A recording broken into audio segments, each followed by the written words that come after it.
구약성경 321면에 있는 여호수아 3장 1절 말씀부터 6절 말씀을 보시겠습니다.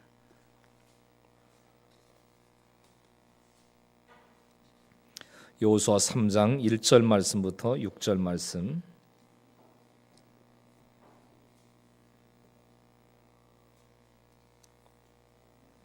제가 한 절 여러분 한 절 교독하겠습니다. 또 여호수아가 아침에 일찍이 일어나서 그와 모든 이스라엘 자손들과 더불어 시딤에서 떠나 요단에 이르러 건너가기 전에 거기서 유숙하니라.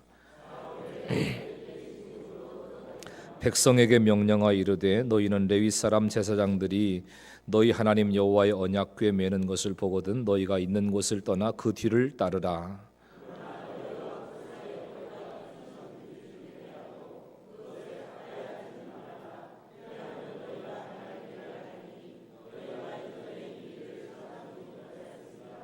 여호수아가 또 백성에게 이르되 너희는 자신을 성결하게 하라. 여호와께서 내일 너희 가운데 기이한 일들을 행하시리라.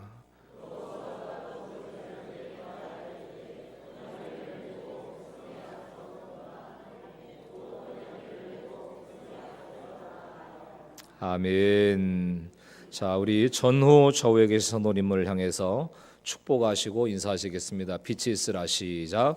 빛이 있으라. 빛이 있으라. 2층에도 빛이 있으라. 자, 손을 꼭 잡으시고 잘 되고 있습니다. 기도하고 순종하면 더 잘 됩니다. 네, 잘하셨습니다. 계속해서 여호수아를 함께 공부하고 있습니다. 오늘은 기적을 부르는 순종에 대해서 함께 말씀을 나눕니다. 이미 유명한 쇼가 됐는데요. 오프라 윈프리 쇼라고 하는 쇼에서 방청객들에게 우리 돈으로 3,200만 원 상당의 승용차를 이제 선물한 적이 있습니다. 벌써 한 10년 정도 됐으니까 요즘으로 치면 우리나라로 치면 한 그랜저, 뉴 그랜저 한 대씩 이렇게 이제 준 것 같아요. 오프라 윈프리라고 하는 분이 자동차가 꼭 필요한 사람들에게 사연을 보내라고 했습니다. 어떤 사연 때문에 자동차가 필요하다. 이제 사연을 보낸 사람들을 방청객으로 초청을 했어요. 몇 명이 왔냐면 276명이 왔습니다. 방청객으로 276명 왔는데 그들 중에서 추첨을 했는데 11명을 추첨을 했습니다. 그래서 이제 무대로 올라오게 해서 이분들이 행운의 주인공이다. 그래서 이제 자동차를 11명에게 다 이제 먼저 준 거예요. 그리고 나머지 방청객들에게는 조그만 상자 하나씩을 나눠줬어요. 방청석에 앉아 있는. 그리고 이렇게 얘기합니다. 여러분 가운데 나머지 12번째 행운의 주인공이 있습니다. 상자 속에 열쇠가 들어있는 그 한 사람이 오늘 그 12번째 주인공입니다. 이렇게 얘기하면서 이제는 다 여러분 가지고 있는 상자를 열어서 열쇠가 들어있는지 아닌지 한번 확인을 내주세요. 그럼 사람들이 이 상자, 작은 상자를 열어보면서 막 갑자기 스튜디오 아니요 그냥 환호성으로 물결치기 시작해서 야호 오마이갓 막 그러면서 막 이제 스튜디오가 환호성이 이제 터져 나왔습니다. 왜냐하면 나머지 265명의 상자 안에 모두 자동차 키가 들어있는 거예요. 얼마나 좋았겠어요. 막 박수를 치고 소리를 지르고 난리가 난 거예요. 그래서 모두가 12번째 행운의 주인공이 된 것입니다. 진짜 기적 같은 일이 일어난 거죠. 자동차가 필요했던 사람들에게. 성경에 수많은 기적들이 등장하는데 어떻게 하면 그 수많은 기적들이 내 삶 가운데서 경험되어지는 기적이 되게 할 수 있을까? 이게 우리의 이제 고민이고 또 우리의 이제 기대이기도 한 것입니다. 자, 지난주 여리고를 정탐하고 왔으니까 이제 여리고에 들어가야 되는데 정탐을 아무리 잘하고 왔어도 여리고는 싸워야 될 대상이죠. 왜냐하면 거기에 불신자들이 가득한 장소니까. 근데 여리고와 싸우기 전에 당장 건너야 될 요단강이 있는 겁니다. 끝없는 요단강을 건너고 또 건너고 해도 또 여리고와 싸워야 되는 것이 우리 인생이라는 거예요. 그래서 그 길이 가보지 않은 길이기 때문에 우리는 두렵습니다. 그래서 4절에 말씀하는 것처럼 너희가 이전에 이 길을 지나보지 못하였음이니라. 이렇게 우리가 이제 보통 건강에 어려움을 겪잖아요. 이제 뭐 암에 걸린 뭐 이런 분들의 이야기를 듣기도 하고 이런 이제 상황들을 보기도 하는데, 내가 걸려보지 못하면 지나보지 못한 길인 거예요. 내가 걸린 적이 없으면. 많은 사람들이 결혼해서 이런저런 모습을 가지고 살아가고 취업을 하고 이렇게 이제 살아가지만, 내가 결혼해 보지 않으면 내가 지나보지 못한 길인 겁니다. 그 지나보지 못한 길에 대한 두려움이 우리 모두에게는 다 있는 거예요. 게다가 15절 말씀에는 요단이 몸에 거두는 시기에는 항상 언덕에 넘치더라 이렇게 말씀하는데, 이 요단강이요, 모맥을 거두는 시기에는 늦은 봄비가 오는 시기예요. 그래서 비가 오는 데다가 봄이니까 헬몬산에 쌓였던 눈이 다 녹아내려요. 그러다 보니까 이 요단강에 이제 물들이 막 이렇게 창일해서 나중에는 범람하게 되는, 넘치게 되는 이런 이제 일들이 일어났던 겁니다. 그러다 보니까 강의 깊이가 3-4m에 이르게 되고, 그 강 폭이 30m가 넘으니까 200만 명의 이스라엘 백성들이 그 강을 건넌다는 게 만만치 않은 이런 이제 일이었던 겁니다. 지나보지 않은 길에다가 앞이 보이지 않는 길을 건너야 됐으니까 인간의 힘으로는 어쩔 수 없는, 두 손 두 발 다 들 수밖에 없는 이런 이제 상황을 겪었던 겁니다. 우리는 살면서 경제적인 문제를 겪습니다. 건강의 문제를 겪습니다. 사람과 사람 사이의 관계 문제를 겪고 살아갑니다. 앞이 안 보이는 이런 상황 가운데서 어떻게 기적을 준비하고 살아갈 것인가? 이게 우리 이제 질문이고 또 숙제가 되는 것입니다. 그렇기 때문에 기적을 준비하는 사람은 먼저 기억할 것이 뭐냐면, 일상생활에 충실한 삶을 살아가는 게 중요해요. 기적을 준비하는 사람. 자, 1절을 같이 다시 한번 읽겠습니다. 시작. 또 여호수아가 아침에 일찍이 일어나서 그와 모든 이스라엘 자손들과 더불어 시딤에서 떠나 요단에 이르러 건너가기 전에 거기서 유숙하니라. 자, 여호수아가 아침에 일찍 일어났어요. 새벽같이 일어나서 기도하고 축복받은 사람들의 이야기가 성경에 굉장히 많이 나오죠. 대표적으로 예수님, 또 모세, 여호수아 뭐 이런 분들이 다 새벽에 일어나서 이 같은 놀라운 역사들을 이루었던 것입니다. 아침형 인간이 더 낫다 뭐 이런 얘기가 아니고, 각자 자기의 시간을 알차게 보내야 된다는 얘기죠. 일상의 생활을 규모 있게 사용해야 된다는 얘기예요. 근데 여호수아가 아침에 일찍 일어난 이유가 뭐냐면, 더불어의 인생을 살기 위해서 그랬다는 거예요. 아침에 일찍 일어나는 목적이 무엇이냐에 따라서 주위 사람들의 삶이 달라질 수 있는 겁니다. 자기 혼자 잘 먹고 잘 살기 위해서 일찍 일어나면 온 집안 식구들만 괴롭히는 거예요. 내가 당신들을 위해서 얼마나 고생을 많이 했는데 뭐 이러면서 이제 집안 식구들만 괴롭히죠. 자, 오프라 윈프리 쇼에서 자동차를 선물하기 위해서 차가 꼭 필요한 사람들의 신청을 받았는데, 스스로 신청하지 않은 사람들이 많았어요. 주변에서 다른 사람들이 신청을 한 거예요. 엄마가 이제 연세가 높은데 이제 그 다른 교통수단이 없어가지고 이렇게 걸어 다니시거나 또 무거운 짐을 지고 이렇게 다니시는 모습이 너무나 안타까워가지고 자기가 능력이 있어 사들이지는 못하고 이런 기회가 있으니까 우리 엄마를 위해서 자동차를 신청합니다. 이렇게 하는 이제 신청자가 있었는가 하면, 선생님이 너무 털털거리는 고물차를 타고 다니는 거예요. 그래서 언제 퍼질지 모르고 터질지 모르는 그런 이제 차를 타고 다니는 선생님 모습이 안타까워가지고 이제 학생들이 이제 편지를 보내가지고 사연을 보내서 이렇게 신청을 하는 이런 이제 경우들이 있었다는 거죠. 그러니까 더불어의 인생을 살았다는 거예요. 그러니까 사랑하는 사람들이 곁에 있어서 도움을 주려고 신청을 한 것입니다. 인생은 혼자 살 수 없습니다. 더불어 살아야 되는 거예요. 근데 그 중에는 보면 어떤 분들이 있는가 하면, 어차피 인생은 혼자야, 나는 혼자라고, 자식도 쓸데없고 부모도 쓸데없고 형제도 필요 없어, 나는 혼자야, 이렇게 살아가면 안 되는 거예요. 그러니까 여러분, 우리의 삶의 모습을 한번 돌아보실 때 내 방식이 무조건 옳다고 다른 식구들을 괴롭히고 있지는 않는가. 더불어 살아가야 되는 삶의 모습인 것을 우리가 기억해야 된다는 겁니다.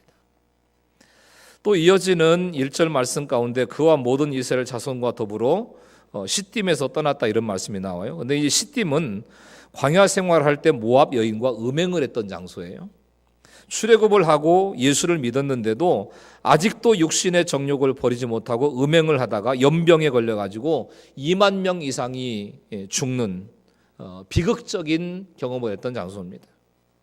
그래서 그냥 요단에 이르러서는 이렇게 말씀하지 않고 시딤에서 떠나 요단에 이르러서는 이렇게 말씀하고 있는 거죠. 그 이유가 뭐냐면 요단을 건너 약속의 땅 가나안에 들어가려면 음행과 부정과 모든 불순종과 거역에서 떠나야 됐기 때문이라는 거예요. 남편과 자식만 시딤에서 떠나야 되는 것이 아니고 그들이 시딤에서 떠나지 못하는 것은 아직도 나에게도 음행과 부정과 불순종과 거역이 있기 때문이다. 그러니까 나의 시딤을 먼저 깨달아야 되는 거예요. 나의 시딤. 내가 떠나야 될 시딤, 남편과 자녀가 떠날 수 있도록 도와야 될 우리 집안의 시딤은 무엇인가? 이런 부분들을 잘 살펴보시고 또 우리의 삶 속에 적용해 나가는 것이 필요합니다. 자, 시딤에서 떠나야겠는데 떠나기가 얼마나 어려운지 몰라요. 떠나자 했는데도 또 3일을 유숙합니다. 여호수아가 혼자 못 떠나서 3일을 또 기다렸겠습니까? 그게 아니죠. 백성들을 생각하고 또 생각하기 때문에 3일을 또 기다리는 거예요. 가나안에 들어가려면 요단을 건너야 되는데 요단물에 들어가기를 싫어해요. 가족들 가운데 이제 교회에 이렇게 초청을 하고 또 뭐 친구들이나 또 지인들이나 뭐 이런 사람들을 교회 가운데 이렇게 들어오도록 이렇게 권면을 하면 교회에 들어오기를 싫어해요. 그리고 또 가족들 가운데도 어쩌다가 예배 한번 참석을 했다가도 뭐 설교도 힘들고 기도도 안 되고 또 재미도 없고 그러면서 이것저것도 다 싫대요. 다 싫다는 거예요. 그런 사람들을 오게 하려면 3일을 기다리는 기다림이 필요하다는 거예요. 유리그릇처럼 조심조심 다루면서 여호수아가 백성을 생각하듯이 같이 데리고 건너야 되는데 같이 못 건널까 봐 노심초사하는 마음이 있어야 된다는 겁니다. 근데 남편이 시딤에서 못 떠나고 자녀가 시딤을 못 끊고 살아가도 우리는요, 믿는 믿음의 사람들은 끝까지 참는 것밖에는 다른 방법이 없어요. 참아내는 방법밖에. 중요한 것은 상대방이 끊고 못 끊고와는 상관없이 내가 한결같아야 된다는 거예요. 내가 한결같은 믿음으로 행하고 있으면 결국은 다 돌아오게 되는 줄로 믿습니다.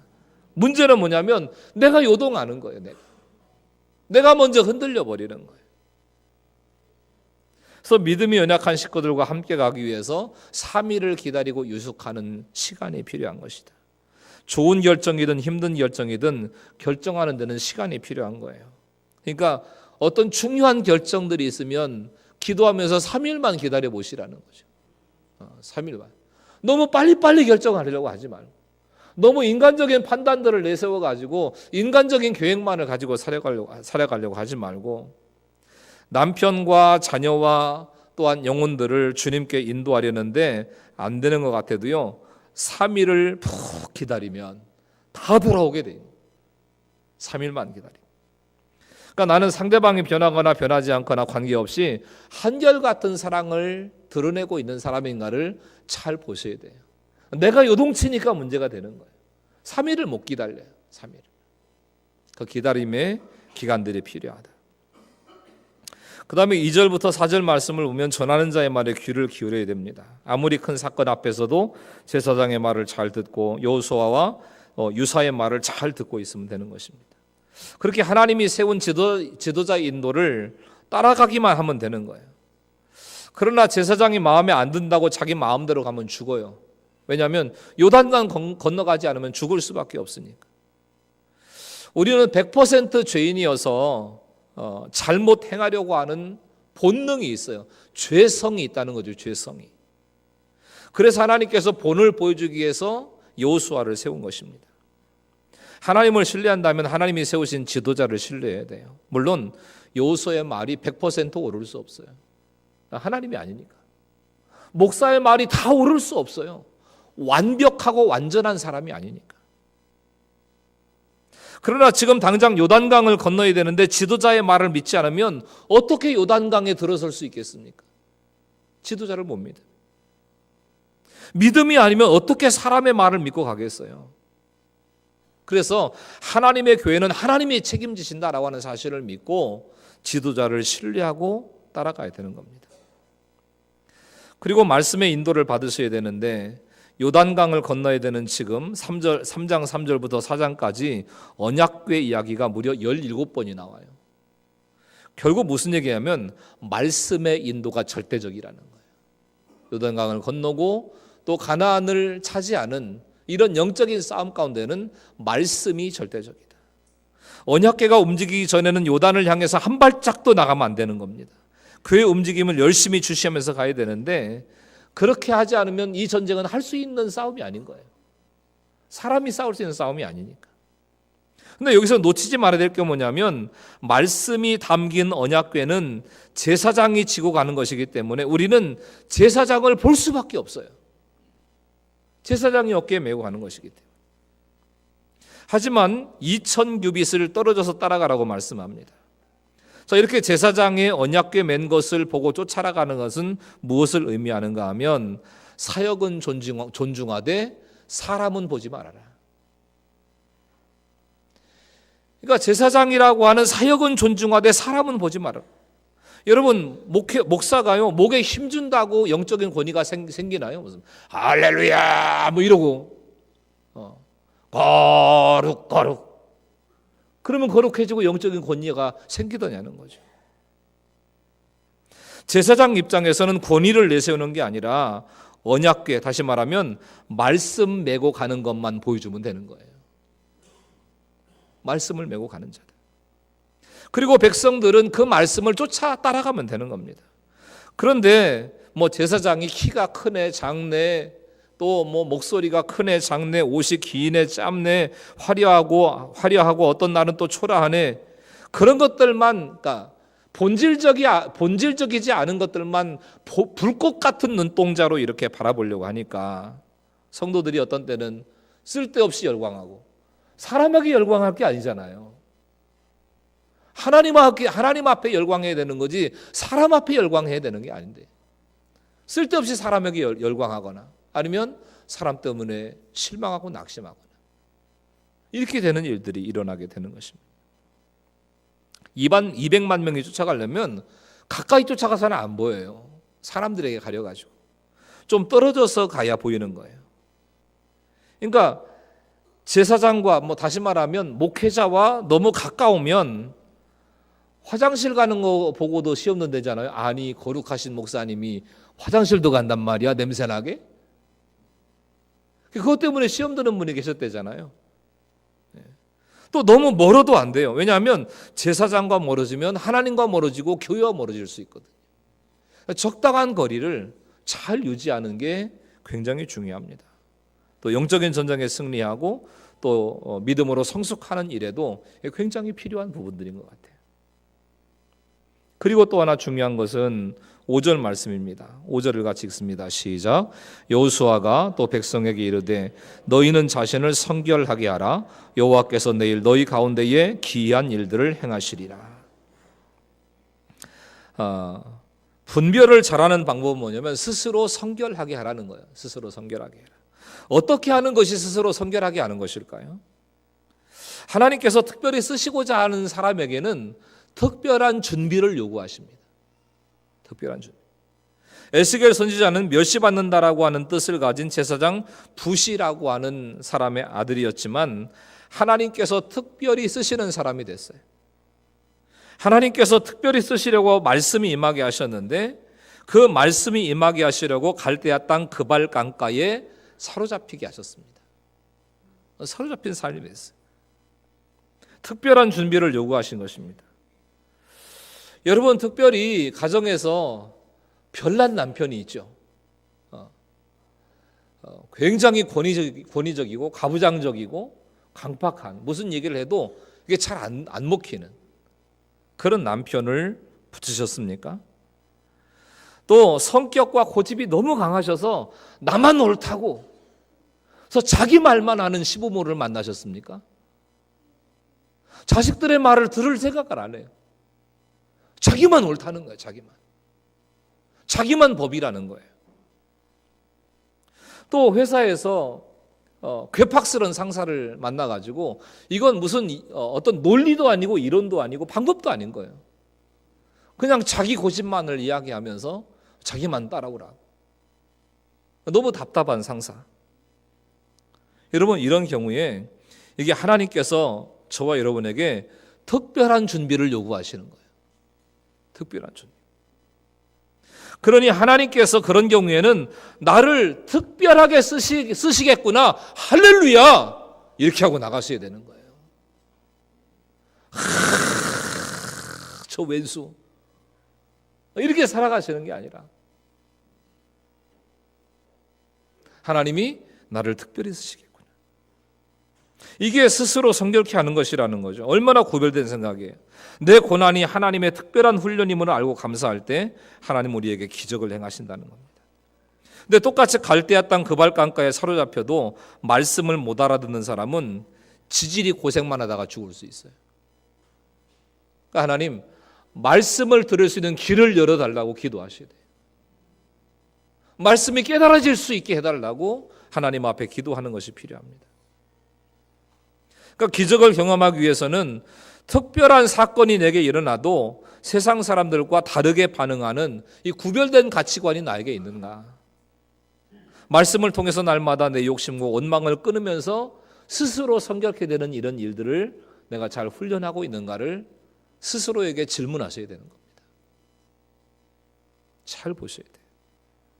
자, 6절은 말씀합니다. 여호수아가 또 제사장들에게 말하 이르되 언약궤를 메고 백성 앞에 앞서 건너라 하매 곧 언약궤를 메고 백성의 앞서 나가니라. 자, 여호수아의 명으로 제사장이 나가고 제사장이 나가는 걸 보고 백성이 따라갔어요. 그러니까 지금까지 여호수아가 계속 강조한 게 뭐냐면 제사장들을 보고 따라가라. 여호수아가 한 번도요 나를 보고 따라와라 이런 적이 없어요. 나를 따르라 이렇게 외친 적이 없습니다. 여호수아는 항상 외치기를 제사장을 보고 따라가라 이렇게 외친 거예요. 근데 결국은 보니까요 여호수아와 제사장과 유사와 백성들 가운데 최고의 지도력이 누구에게 주어집니까? 여호수아에게 주어져요. 제사장이 아니었습니다. 영적인 지도력이 있었던 여호수아에게 주어진 거예요. 시종했던 사람이잖아요. 여호수아는 참모했던 사람이에요. 대장이 아니었습니다. 근데 최고의 지도력이 여호수아에게 주어지는 것을 보게 돼요. 여러분, 어떤 사람이 영의 직분을 가진 사람일까요? 주어진 자기 직분에 순종하는 사람이 영의 직분을 가진 사람이다. 여러분, 하나님은 하나님의 말씀을 순종하는 자에게 영적인 권위를 주시는데요. 사람을 전도하고 양육하고 살리는데 직분이 무슨 상관이 있어요? 직분이. 여러분, 전적으로 영적인 일, 하나님의 일, 사람을 살리는 일, 이런 일은 직분에 관계없이 하나님의 사람만이 할 수 있는 거예요. 목사도요, 한 사람도 전도 못할 수 있어요. 기능이 목사일 수 있지 영적인 사람이 아닐 수 있는 겁니다. 물론 그렇지 않은 목사님이 훨씬 많으시지만 목사도 전도가 안 될 수 있어요.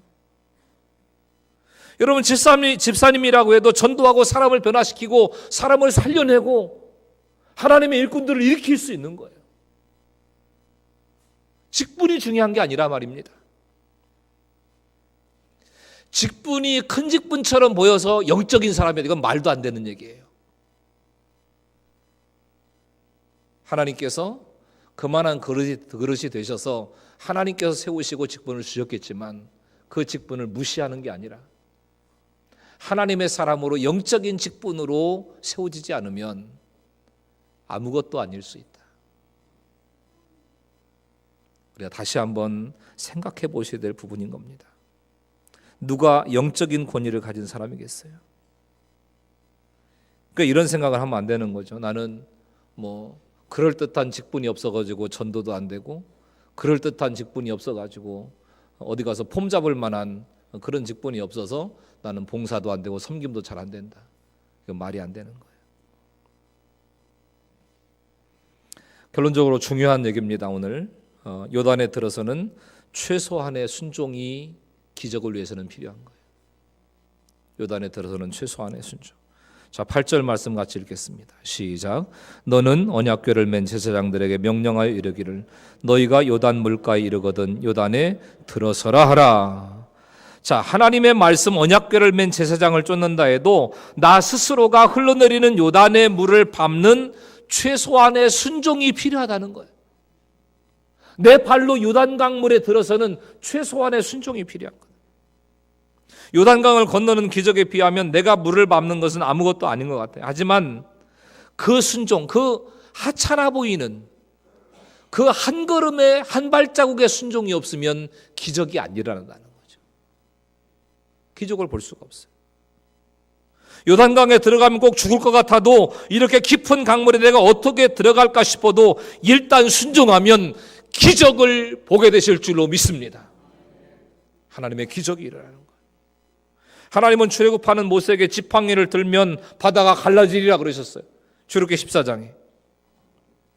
모세가 200만 명이 보는 앞에서 지팡이를 들었을 때 만약에 홍해가 안 갈라질 수도 있잖아요.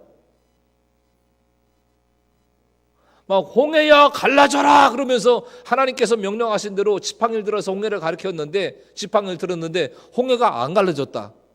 몇 명이 보고 있어요 지금 몇 명이? 200만 명이. 안 그래도 너 구름에 붕 떠 살아가는 것처럼 보였어. 아니나 다를까? 그게 다 뻥이었네. 이럴 수 있는 거예요. 완전 망신이 완전 망신. 창피해서 어떻게 해요? 어떻게 더 이상 이스라엘 백성들을 이끌고 가겠습니까? 그런 생각을 했다면 지팡이를 홍해바다를 향해서 드는 것이 쉽지 않았을 거예요. 이거 갈라질 수 있는 가능성도 있고 안 갈라질 수 있는 가능성도 있는데 이게 안 갈라지면 무슨 망신이야 이게. 그런데 지들에게 흠이 갈 텐데 치명적인 흠이 갈 텐데 이런 걱정이 있었다면 지팡이 드는 게 결코 쉬운 일이 아니었어요. 하지만 모세가 최소한의 순종을 한 거예요. 지팡이를 드는 최소한의 순종. 그랬더니 홍해가 갈라진 줄로 믿습니다. 죽을 것 같지만 한 발만 내디디면 물길이 열리는 줄로 믿습니다. 죽을 것 같고 안 될 것 같지만 믿음의 순종으로 한 걸음만 내디디면 돈길도 열려요. 사람의 길도 열립니다. 안 풀어지는 문제에 풀어지는 길도 열리게 되는 거예요. 그러니까 내가 아직 그 한 발자국 순종하지 못하고 있는 게 뭔가를 찾으셔야 되는 거예요. 최소한의 순종. 이게 뭔가를 찾아내셔야 됩니다. 때로는 자존심과 두려움 때문에 죽을 것만 같지만 한 발만 내디디면 이스라엘 백성들 눈앞에서 물길이 열리는 거예요.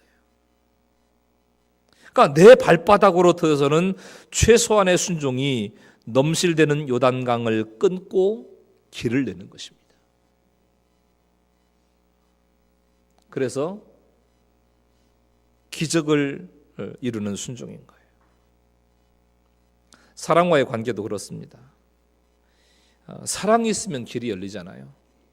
근데 부부가 이제 결혼을 하고 나서 특별한 문제가 없으면 수십 년을 함께 살잖아요. 30년, 40년, 50년을 함께 살아도 이게 사랑하는 마음이 없으면 입으로는 여보 당신을 부르고 또 이제 호적상 주민등록상에는 남편과 아내와 이렇게 돼 있어도 이게 사랑이 없으면은요 이게 속으로는 항상 그런 생각 가지고 있는 거죠. 내가 눈이 삐었지. 저런 왼수 덩어리, 왼수가 따로 없다고. 그래서 늘 불만과 또 마음의 이런 미움과 이런 모습들로 점철되는 이런 삶을 살아갈 수밖에 없는 것입니다. 그러니까 마음의 길이 열리질 않는 거예요. 사랑하지 않으면. 그러나 상대방이 안 열렸어도 내게 사랑이 있으면 길이 열리는 거예요. 나에게 사랑이 있으면. 그래서 넘어서지 못했던 관계, 또 막힌 진로, 또 풀어지지 않는 문제, 이런 것들을 풀고 열기 위해서 내 발로 들어서야 될 최소한의 순종은 무엇인가를 고민해 보시고 묵상해 보시고 기도해 보셔야 돼요. 그 하나님, 그 한 걸음의 순종을 감당해낼 수 있도록 하나님 용기도 주시고 믿음도 더해 주시기를 원합니다. 그래야 기적의 문이 열리는 거예요. 닫힌 문이 열리는 것입니다. 7절에 여호와께서 여호수아에게 이르시되 내가 오늘부터 시작하여 너를 온 이스라엘 목전에서 크게 하여 내가 모세와 함께 있었던 것 같이 너와 함께 있는 것을 그들이 알게 하리라, 이렇게 말씀하셨어요. 그러니까 순종의 첫 걸음을 내디디면 주님께서 온 이스라엘 목전에서 놀라운 일을 보게 하시고 크게 하시겠다는 거예요. 크게 하시겠다. 오프라 윈프리는요, 이 다음 이제 대선에서 미국 민주당의 대통령 후보로 거론이 될 만큼 유명인이 됐습니다. 이제 여성 대통령 후보로. 그런데 이분이요 6살 때까지 자기 신발을 한 번도 가져보지 못한 가난한 환경에서 살았다는 거예요. 6살이 되니까 자기 신발을 못 신어봤다는 거예요. 9살에 성폭행을 당했고 14살에 미혼모로 아이를 출산했는데 그 아이가 죽습니다. 끊임없는 고난으로 때로는 알코올 때문에 어려움을 겪기도 하고 나중에는 마약에 손을 대기도 하고 그야말로 끊임없는 고난과 또 불행한 성장 과정을 거쳐왔어요. 그런데 이렇게 험난한 인생을 산 오프라 윈프리가 왜 유명한지 아십니까? 오프라 윈프리 쇼에 나오는 대부분의 사람들은 거의가 유명한 사람들이 아니에요. 간혹 유명인들이 이렇게 와서 토크쇼를 진행하고 이렇게 하기도 하지만 이 토크쇼에 나오는 사람은 대부분 유명한 사람들이 아니고 힘든 사람들입니다. 성폭행 당한 사람이 나와가지고 내가 이런 상황에서 이렇게 성폭행을 당했습니다. 그러면서 눈물을 흘리면서 얘기를 하면 오프라가 얘기합니다. 나도 9살 할 때 그런 아픈 이제 상처가 있다. 나도 성폭행을 당했다. 가난한 사람이 나와서 얘기를 하면 나도 6살 때까지는 내 신발을 신어보지 못할 정도로 가난한 인생을 살았다. 자신이 당하고 겪어낸 일들을 이야기하면서 다른 사람들을 살리고 있는 거죠. 살리는 거예요. 오프라 윈프리 쇼에서 방청객들이 자동차 열쇠를 보는 순간에 실신할까 봐 구급차를 막 여러 대를 이제 준비해뒀다고 그래요. 그러나 요단강을 건너는 이 기쁨은 자동차 한 대와는 비교도 안 되는 거예요. 물이 끊어지고 길이 나는 것을 바라보면서 이스라엘 백성들이 얼마나 환호했을까요? 야, 진짜 하나님이 살아계시구나. 진짜 하나님이 역사하시는구나. 하나님이 능력으로 우리와 동행하시는구나. 이걸 보니까 이게 자동차 한 대만큼의 기쁨에 비교할 만한 기쁨이었겠어요? 여러분, 생명 있는 사람은 가만히 있을 수가 없는 겁니다. 움직임이 있고 감동이 있는 거예요. 집안에 한 생명이 태어나면 얼마나 기뻐하나요? 자동차 한 대 생긴 것과는 비교할 수 없는 기쁨이 새 생명의 기쁨인 것입니다. 이 기쁨이 교회 안에 있어야 될 줄로 믿습니다. 뭐 하나 생기는 게 중요한 게 아니에요. 뭐 기도원이 하나 생기고 또 무슨 이제 그 건물이 하나 더 생기고 땅이 넓어지고 이런 게 중요한 게 아니라 자꾸만 생명이 태어나고 자라나고 성장하고 성숙하는 이런 모습들이 있어지는 것이 교회의 기쁨이 되어야 된다는 거죠. 순종한 그들은 마른 땅을 건너갔습니다. 말씀은 우리 앞을 가로막고 있는 물을 끊고 길을 냅니다. 하나님의 백성들이 갈 길을 막고 있던 장애물들이 사라지는 줄로 믿습니다. 성난 파도처럼 넘실대는 증오의 물, 열등감의 물, 탐욕의 물, 자존심의 물, 슬픔의 물이 다 그치고 온전히 끊어질 수 있는 그 갈라진 요단물 사이로 마른 땅을 걷는 이스라엘 백성들을 보면서 가나안의 대적들은 할 말을 잃었을 거예요.